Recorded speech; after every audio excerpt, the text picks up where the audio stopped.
I want to tell you about something I carried around for 3 years without ever saying it out loud. Not to my sons, not to my sister, not to the grief counselor I sat with every Tuesday in an office with a water feature that was supposed to be calming, but just made me need the bathroom. I kept the honest version locked in a drawer inside myself and gave everyone the acceptable version instead. The acceptable version was that I was doing fine. Healing takes time, one day at a time. All the things people say and all the things you say back so they can stop worrying. The honest version was different. The honest version was that I had stopped caring whether a new day started or not. Not in a way that frightened anyone. I still made my bed. I still watered the plants. I still answered when the phone rang. But that small engine inside you, the one that makes you actually want to get out of bed and do something with the hours you've been given, that engine had gone quiet, and I didn't know how to tell anyone because from the outside I looked like a woman who was managing. I was 71 years old. I had a small house in Charlotte, North Carolina, in a neighborhood where the magnolias are older than most of the residents. I had 2 sons who called every Sunday, one from Denver and one from Raleigh, like clockwork, like obligation, like love that doesn't quite know what to do with itself, across a phone line. I had a body that worked. My doctor said my numbers were excellent for my age, which is a phrase that manages to be both a compliment and a reminder that your age is something people are now measuring you against. Ed died in the fall of 2020, pancreatic cancer. 7 months from diagnosis to the morning I woke up next to him, and he wasn't there anymore. He was still warm. That detail has never left me, and I suspect it never will. We were married 35 years. He was a man who hummed while he cooked, and who remembered every waitress's name, and who could not tell a joke properly to save his life, but laughed so hard at his own botched punchlines that everyone laughed with him anyway. The house after he died didn't feel empty the way people warned me it would. It felt full, full of the sounds he wasn't making, full of the coffee he wasn't grinding at 6 in the morning, full of the humming that had stopped. Silence, I learned, is not the absence of sound. It's the presence of everything that used to be there. That's where this story starts. Not on an island, not at a market. In a kitchen in North Carolina with a woman drinking cold coffee at a table that was built for 2 and wondering what she was supposed to do with another day that didn't seem to need her in it. Let me tell you what I tried because I want to be fair. I didn't just sit there. I'm not that kind of woman. I come from people who got up and did things when things got hard, even if the doing was mostly just motion. So I moved. I repainted the bedroom. I signed up for a ceramics class at the community college and made a bowl that looked like something a dog had stepped on and the teacher said was expressive. I joined a walking group with 6 other women my age who talked about their grandchildren and their knees, and I liked them and felt absolutely nothing in their company. Then I started traveling because that's what the magazines and the websites and the well-meaning people all suggested. Get out there. See the world. You've earned it. So I did. I took a guided tour through Portugal. Lisbon was stunning. The tiles, the light, the little custard tarts that everybody talks about. I took a photograph of every beautiful thing I saw and sent them to my sons and my sister, and everyone said how wonderful, how healing, how brave. And I sat in a restaurant in the Alfama district eating grilled sardines that were apparently life-changing, and I felt like I was watching myself from across the room, like I was a character in someone else's vacation. I did Alaska next, a cruise, inside passage. The glaciers were real and massive, and the color of old glass, and I stood on the deck with 200 other people and watched a chunk of ice the size of a house fall into the water, and I thought, this should be doing something to me. It wasn't. I was collecting experiences the way you collect stamps, pressing them into a book and never looking at them again. I tried Costa Rica because someone at the ceramics class said it had changed her life. I stayed at a wellness retreat with yoga and smoothies and a woman who wanted to read my energy. She told me my heart chakra was blocked. I told her my husband was dead. She said those were related. I paid $3,400 for the week. My younger son, Daniel, who is honest in the way that second children learn to be because the first one already took the diplomatic slot, said it to me on a phone call after I got back from Costa Rica. He said, "Mom, you keep going places and coming home the same. What are you actually looking for?" I told him I didn't know. That was the truest thing I'd said in 3 years. I stopped traveling. I sat with it. I let the months pass.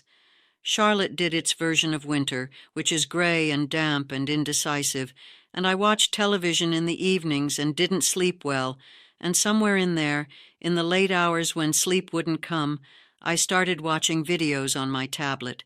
The algorithm learned me. It learned what I paused on, what I replayed, what I watched all the way to the end. And it started showing me the Philippines.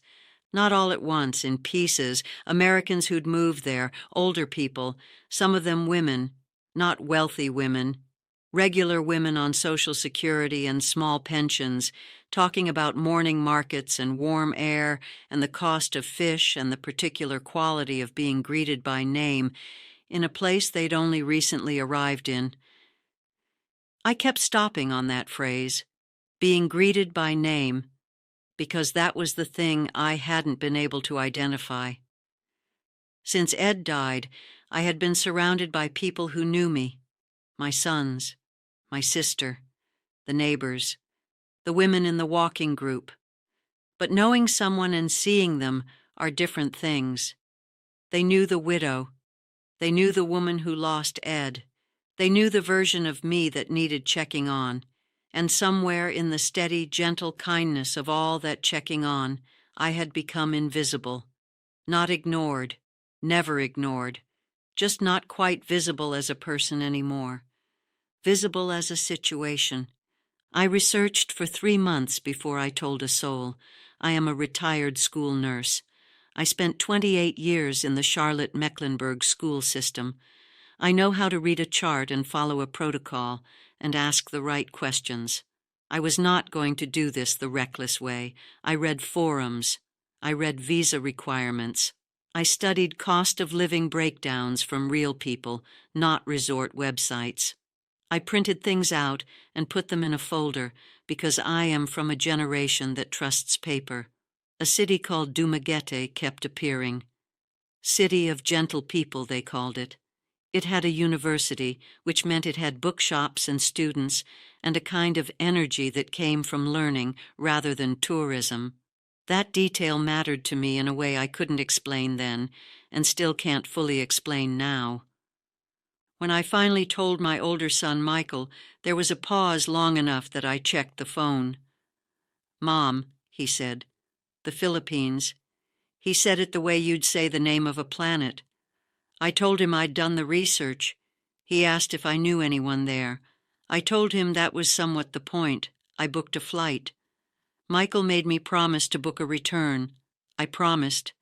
I booked a one-way and told him the return was open-ended, which is what liars say when they want to feel honest about it. The flight was 24 hours, and my lower back filed a formal grievance somewhere over the Pacific. Manila at midnight is its own species of chaos, the heat and the noise, and the astounding number of people who have somewhere to be at midnight. I got on a bus, and somewhere on the road south from Cebu toward Dumaguete, winding through hills so green they looked invented, with painted houses and coconut palms and schoolchildren in white shirts walking the road shoulder like they owned every inch of it, a woman across the aisle caught me staring out the window. "First time?" she said. "Yes," I said. She smiled. "It is slow here. That is good." She said it like weather, like fact. And then she turned back to her own window and left me with it. Slow is good. I had spent 3 years trying to outrun grief by going to beautiful places quickly, by filling the hours, by making sure I was always somewhere worth being, and here was a stranger on a bus telling me that slow was the whole point. I arrived at dusk. The guest house owner, a woman named Ate Celia, moved through the rooms with the unhurried certainty of someone who had been doing this longer than I'd been worrying about it. She showed me the room, brought me a glass of calamansi juice, which tastes like a lime that decided to be friendlier, and told me dinner was at 7 if I wanted it. Not a question, an offering. I sat on the edge of the bed in the warm dark and thought, I am 71 years old. I have been to Portugal and Alaska and Costa Rica, and I felt nothing. I am on the other side of the world in a country I could barely point to on a map 6 months ago. I may be out of my mind. Then I went down for dinner and ate a piece of grilled fish that was so fresh and so simple and so exactly right that something inside me, very quietly, without announcement, leaned forward. The morning saved me. I need to say that because it's true and because it matters. The public market, the Palenque, opened before sunrise, and I started going every day, partly out of curiosity and partly because I needed a reason to leave the guest house that wasn't just walking in circles. It was women, mostly. Women behind wooden tables stacked with tomatoes and leafy greens and mangoes that smelled the way you always hoped a mango would smell but never experienced in a grocery store in North Carolina. I pointed at things. I held up fingers. I paid what I was told and smiled, and they were patient with me in a way that had no pity in it. They showed me things. They laughed when I tried to say Magcano, how much, and got the sounds in the wrong order, but it was the kind of laughing that meant they were glad I was trying, not that they thought I was foolish. On my 5th morning, a woman named Aling Nena, who sold vegetables from a stall near the entrance, called me over before I'd even reached her table. She held up a bundle of something leafy and dark I hadn't bought before. "For you," she said. "You cook?" I said I did. She showed me with her hands and the vegetables and some words I didn't understand how to make it into a soup with ginger and tomatoes. The lesson took 3 minutes. I bought the vegetables. I went back and made the soup badly, and it was still the most satisfying thing I'd cooked in 3 years. Not because it was good, because someone had thought to teach me. The next morning, Aling Nena waved me over. "Better today?" she asked, meaning the soup. I told her better. She nodded once, satisfied, like she'd been responsible for something, which she had. That was the beginning of being seen. I need to tell you that I almost left. 5 weeks in. I had my laptop open and flights to Charlotte pulled up on the screen. Not because Dumaguete had failed me, because something harder than loneliness had surfaced. The question was this: what if you're not empty because Ed is gone? What if you're empty because you forgot who you were before you were Ed's wife? 35 years is a long time to be half of something. I had been so focused on grieving the half I'd lost that I hadn't noticed I'd also misplaced the half that was mine. I didn't know what I liked anymore. Not really. I'd been wanting things in relation to him for so long that wanting things for myself felt like a muscle I hadn't used in decades. What stopped me from booking the flight was a Wednesday afternoon at a small carinderia, a lunch counter 2 streets from the apartment I'd moved into. The woman who ran it was named Ate Delling. 50s, quick-eyed, the kind of capable that looks effortless only because you aren't watching carefully enough. I'd been eating there most days because her food was extraordinary and a full plate cost less than $2. That Wednesday she set my lunch down and then, without my asking, brought a small extra dish. "Try," she said. That was the whole instruction. It was kinilaw, raw fish cured in vinegar and calamansi and ginger, and it was the cleanest, sharpest, most alive thing I had ever tasted. I told her so. She watched my face when I said it, not my words, my face. And then she nodded once, confirming something she'd suspected, and went back to the kitchen. A week later, she was setting a portion aside before the lunch crowd arrived. She never asked if I wanted it. She just knew. I sat with that for a long time. Ed had known how I took my coffee. He'd known I needed quiet in the mornings. He'd known I hated being surprised with plans. 35 years of being known like that, and then suddenly nobody knowing anything about you at all. And here was this woman I'd met 3 weeks ago who had been paying enough attention to know what I liked without being told. I closed the laptop. I unpacked the suitcase that afternoon. I'd been living out of it, keeping it half-zipped on the floor like a signal to myself that leaving was still the plan. I put everything in the drawers and closed them. Let me give you the numbers because this is the part that makes it possible or impossible, and you deserve the honest version. My apartment, second floor, small building in a neighborhood called Bantayan, 10 minutes from the boulevard, tiled floors, ceiling fan, a little balcony where I sit with my coffee and watch the street come alive. 13,000 pesos a month, about $230. In Charlotte, I'd been paying $1,050 for a one-bedroom after I sold the house because the house was too much house for one person. Electricity, I run the air conditioning at night and fans during the day, about 3,000 pesos, roughly $53. Water, almost nothing. Internet, which I need for video calls with Michael and Daniel and the grandchildren, about $28. A woman named Joy comes 3 times a week to help with cleaning and laundry, 3,500 pesos a month, about $62. She became one of the steadiest presences in my life. She knows where everything goes. She knows when to talk and when to let the quiet sit. She brings her son, Kevin, on school holidays, and I help him with his English reading. He's 9, and he sounds out the hard words carefully and looks up at me after each one to make sure I'm listening. I am always listening.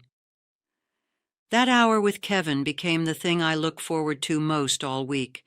Groceries and eating out combined, maybe $200 a month. My medications, a blood pressure pill and a thyroid prescription, $17 at the pharmacy on the next street. In Charlotte, with insurance, I'd been paying $74. All in, my monthly expenses run between $620 and $680.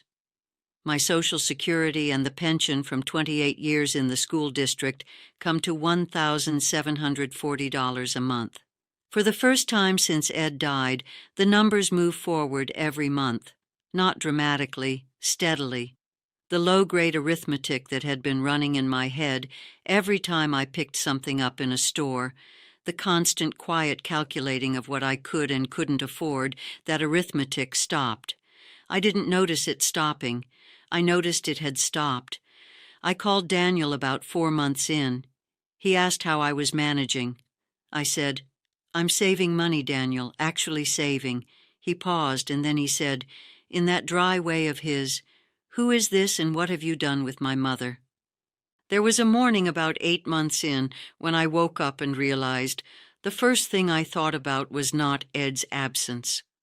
The first thing I thought about was whether Aling Nena would have the small sweet mangoes yet, because she'd told me the week before they were almost in season.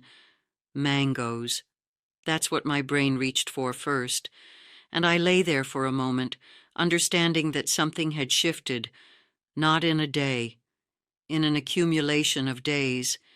The way a season changes, and you don't notice until one morning the light is different, and you know without being told. I had a life, not a performed life, not a coping life, a real one. A morning mangoes, soup from Ate Dellings, walk the boulevard, help Kevin with his reading life. Small, mine. The hard parts are real, and I won't pretend otherwise. The heat in April is not weather. It's a physical condition. It claims you. You learn to move slowly, and you stop caring how you look doing it. The power goes out once or twice a week sometimes, and you keep candles and a battery-powered fan, and you make your peace with it. The visa paperwork could test the patience of a woman far more patient than me, and the lines at the immigration office are their own spiritual discipline. There is a rooster situation in my neighborhood that defies all known laws of time. Roosters here do not follow any schedule I have been able to identify. They will announce their opinions at 2:30 in the morning with a commitment that I can only describe as philosophical. I miss autumn. That is a real physical missing. The smell of it, the particular quality of October light in the Carolinas, the way the sweet gums along the road go red all at once. I miss my sons in a way that catches me sometimes mid-morning and stops me where I stand. Daniel's daughter took her first steps while I was here, and I watched it happen on a phone screen. That's the cost. It doesn't shrink. But I am not missing the gray, empty Tuesdays. I am not missing the water feature in the grief counselor's office.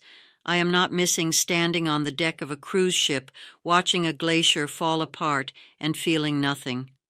I am not missing being visible only as a situation. Michael came to visit 9 months after I arrived. He'd been worried in the way that older sons worry, quietly, structurally, alert for evidence that his mother had made a mistake she was too stubborn to reverse. He came ready to find the sad version of me, the version he'd been worrying about from Denver. On his second morning, I took him to the Palenque. Aling Nena, without introduction, handed Michael a mango to try the way you'd hand something to someone you expected, not someone you were meeting. Michael looked at me. I shrugged. He ate the mango. We walked the market for an hour. Michael is not a man who shows much, but by the time we reached the far end near the fish stalls, his face was doing something it was trying not to do. I asked him what was wrong. He said nothing's wrong. He said you look like yourself. He said I forgot what you looked like when you looked like yourself. I didn't say anything. We kept walking. That evening we sat on the boulevard and watched the families go by in the warm dark, the vendors grilling bananas on the small carts, the university students in their loose clothes, the old men on the seawall playing chess with the stillness of men who have nowhere else to be and no interest in being anywhere else. And Michael said the thing I will keep for the rest of whatever time I have left. He said, "Mom, we spent 3 years trying to fix you from the outside, all of us, the trips, the calls, the suggestions, and none of us understood that what you needed wasn't fixing.